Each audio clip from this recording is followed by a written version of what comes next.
Hallo Leute, willkommen zurück auf meinem Kanal. Guten Tag! I want to shout out to Doogsi Dog 6.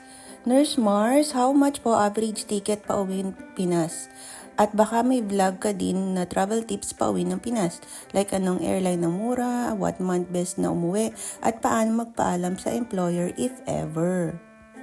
Hello! Ayan. Hi! Hi Hi guys! guys! Ayan. Kasama ko pala yung kaibigan ko. Ayan. Siya yung sasagot sa mga katanungan ng ating topic ngayon. Ayan. For today's video.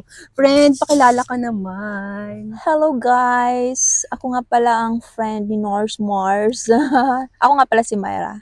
Hello! Nurse Myra. Ayan. Ay Myra, taga saan ka pala sa Pilipinas? Taga dyan lang sa Visayas, somewhere in Leyte. Yan, shout out po sa mga Shout taga out. Leyte. Ayan. So, alam mo naman na yung topic natin, di ba? Ayan. Before that, tanungin mo na kita, gaano ka nakatagal nagwo-work dito sa Germany? Nandito ako sa Germany nung October 2023 pa pala ako dito. Ay, 2022, sorry. 22, 23. 3, 4, 5. So, next month, 3 years na rin ako dito. 3 years. Pares tayo. Ako din, naka 3 years na. Pero sa 3 Nakaya. years ko, hindi pa ako nakauwi ng Pilipinas.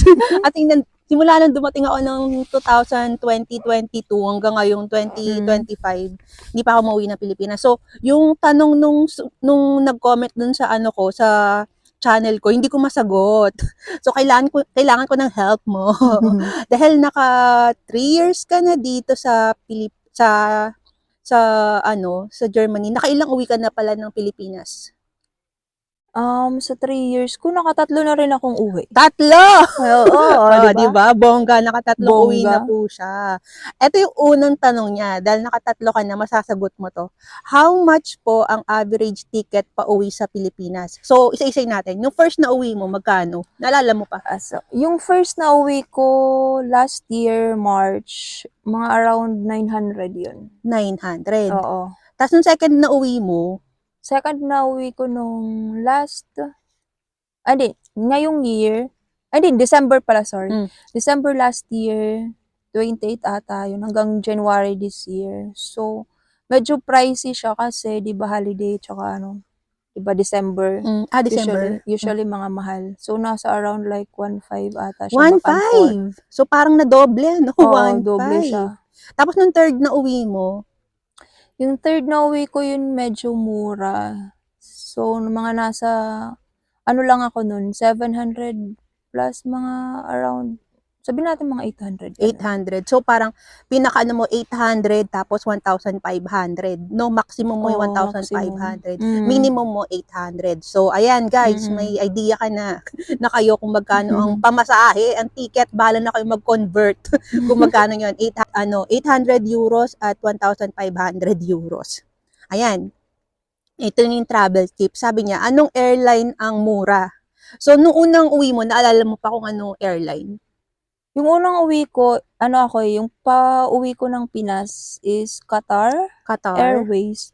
Tapos yung pabalik ko ng Germany, Emirates yung kinuha ko. Qatar, Emirates. Tapos nung second na uwi mo ng Pilipinas? Gulf Air siya, back and forth. Gulf Air. So, Qatar, Emirates, Gulf Air. Tapos nung third? Yung third pa punta ko ng Pinas is Gulf Air, tapos yung pabalik ko naman is Thai Airways. Thai Airways. So, nakalimutan ko na, Qatar, Emirates, Gulf, Thai Airways. Sa apat na yun, so ano yung marirecommend mo so far sa apat? Yung the best? Yung pinaka-the best talaga para sa akin is Emirates. Emirates. Medyo lang siya, syempre, Emirates siya, so mahal siya. Pero yung pinaka-pangalawa sa akin is yung Gulf Air. Gulf Air. Oo. Yung ano yung 1,500 mo pala? Anong yun? Yung 1,500? Gulf Air yun. Gulf Air yun. Tapos yung 800? Yung 800 ko, Gulf Air yun at saka Thai Airways. So yun, mamili na lang kayo. Thai Airways or Gulf Airways. Ako naman, nung papunta, hindi pa ako nakauwi, di ba? Nung papunta, ang sinakayan naman namin, China Airlines, yun. Pero hindi ko alam kung magkano kasi yung Arbeitgeber naman natin yung nagbayad nun. Yung Pauwi. papunta ko dito, yun yung Turkish Airlines ko naman.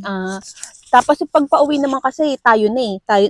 Shoulder Oo. na natin yung pamasahe. Ayan. So may idea na kayo guys sa mga airlines. Bahala na kayo mamili. What month daw? Ito question. What month daw ang best na umuwi?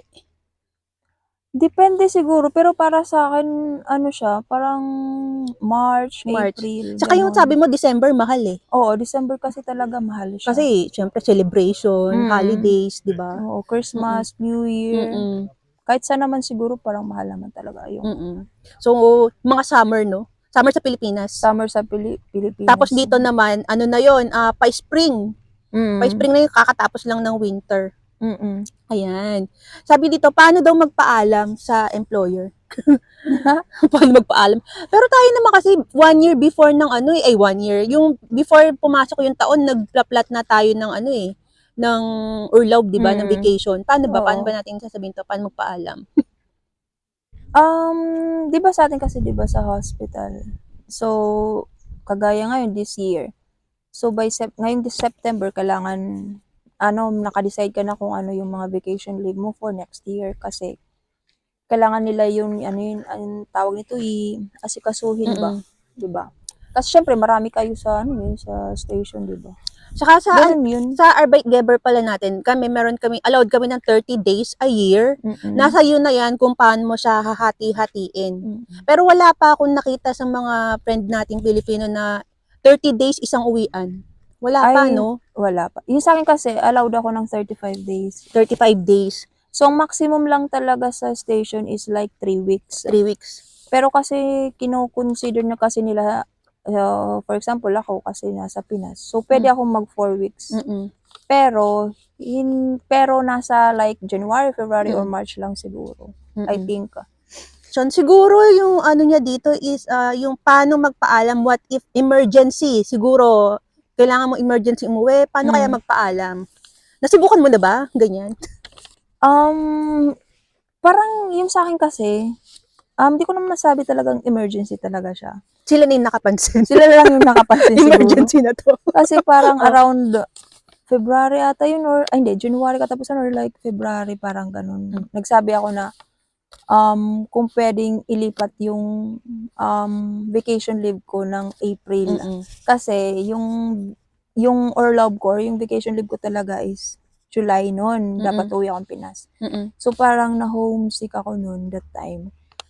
So sabi ko kung pwedeng ilipat. So ang ginawa nila, since parang sila sa akin na homesick nga ako, 'di ba? So nag-decide sila na March nila ako pauwiin. Kasi meron naman akong 2 weeks doon na vacation leave pa. So dinagdagan lang nila ng another 1 week. Na puro day off lang. Ganun sila ka-considerate. So it depends na lang siguro. Sa station mo, no? Sa Sa area station mo. sa area mo. Na pwede naman madadaan naman sa magandang usapan. Oo, tsaka love naman nila ako. Oo, love nila mga Pinoy. Oo, diba? napansin ko yan. Dito sa amin po, love kami. Kami mga Pilipino, love po kami. Oo. O, diba? Eto, additional na lang. Hindi na to kasama dun sa comment niya. Mga documents to prepare. Kunwari, from Germany, tas pupunta ka ng Pilipinas, ano yung mga documents na dapat mong i-prepare? Meron ako dito, sabi niya, passport, Aufenthaltstitel, OEC, e-travel contract, ganyan. Ano ba? Tama ba? Tama naman. So, ang importante, dala-dala mo yung passport mo. Tapos yung Aufenthaltstitel mo. Aufenthaltstitel. Tapos ako, nagdadala ako ng mga additional docs lang. Like contract. At saka payslip. Ano yung payslip? Yung yung latest 3 months? Yes. Or yung ganun? Yung latest 3 months. Wala lang, ko lang. To make sure lang, no, baka hanapin. Pag hanapin ba? Pero wala siya sa list, pero nagdadala ka ba extra? Oo, wala siya sa list, pero nagdadala lang ako. OEC?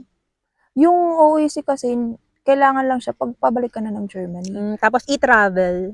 Oo pala, e-travel kailangan siya.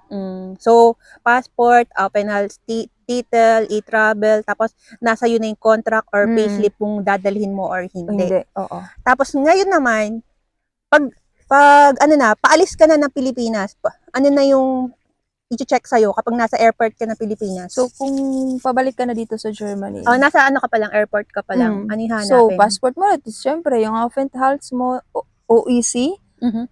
at saka yung I-travel din. i-travel din. Kasi kailangan siya arrival at saka departure. Kailangan ka Ah. mag-register doon. So, i-ready mo na rin yung kung ano yung mga pinakita mo nung dumating ka na pagbadit mo ng Pilipinas, tas lalabas ka na naman ng Pilipinas, yun pa rin yung mo i-prepare Oo. mong documents. Mm-mm. So ngayon, nakalipad ka na, dumating ka na ng Germany, nasa Germany ka na, ano na yung hahanapin sa'yo? Pagdating sa immigration, yung ID mo lang at saka yung passport mo. Passport and ID. Yun lang yung ipapakita mo. Oo. Patapos nun, like, parang wala pang 1 minute or 1 minute, tapos na kagad. So, welcome, ulit. Welcome to Germany Oo, ulit. welcome back. to reality. Ito additional na lang din. So, yung mga siguro, yung mga dala natin sa maleta. Kasi 'di ba pag nagpapak tayo, ano bang mga example lang sa maleta, ganyan? Yung sa experience ko lang, yung sa mga delata ko. Yung Delata. galing akong Pinas. Oo, yan, mga delata. Yung Oo. pabalik ako dito. Oo. So, yung pinang hand carry ko, yung ibang mga easy open or easy can ba. Ganyan. Mga sardinas, ganyan, century tuna, yung century tuna. corned beef, ganon. So, naharang ako ba, tapos binuksan yung ano ko. Yung hand carry. Hand carry. Oo. So, kinuha nila kasi hindi nga daw siya pwede. So, dapat yung mga delata nasa check-in. Check-in. Pwede kang mag-hand carry ng delata, pero hindi yung mga easy open. Dapat hindi easy open. Oo. Kasi di ba syempre, pag buksan mo lang siya, easy open, baka di ba? Mga moy, ganon, or what. Oo, kung anong gawin mo, di ba? Oo. Yung mga power bank ganyan, may experience ka ba? Yung power bank kasi ngayon, hindi na siya allowed na, allowed siya as hand carry. Hand carry. Pero hindi na siya kailangan ilagay sa bag. Tapos ilagay mo dun sa ano tawag nun? Yung tawag niyan? Sa taas. Sa taas, sa overhead. Oo. Hindi na pwede sa eroplano. So, dapat kailangan nakikita. Tsaka dapat hawak mo rin siya. Tapos di na rin siya pwedeng gamitin. For safety, no? Oo, for safety kasi lalo na ngayon parang sumasabog daw kasi. May mga incident na gano'n. Oo. Ito last. Nasubukan mo na bang magdala ng mga yung dried fish, yung mga tuyo, daing, danggit, nasubukan mo na ba? Hindi naman bawal. Kasi lagi ito naan sa mga comment eh. Hindi naman siya bawal. Actually, nagbitbit nga ako ng ng mga tuyo. Marami nga. So, nilagay ko lang siya dun sa parang stick na lagayan. Oo. Tapos yun, nirap ko lang siya ng maraming packing tape. Basta irap mo lang siya ng mabuti, okay naman eh. Allowed naman. Basta hindi mangamoy. Basta hindi lang mangamoy. Ayun lang naman. I think pwede na yan.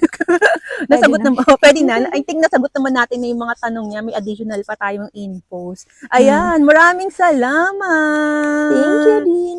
Bye. Bye. That's all. Thanks for watching. Tschüss.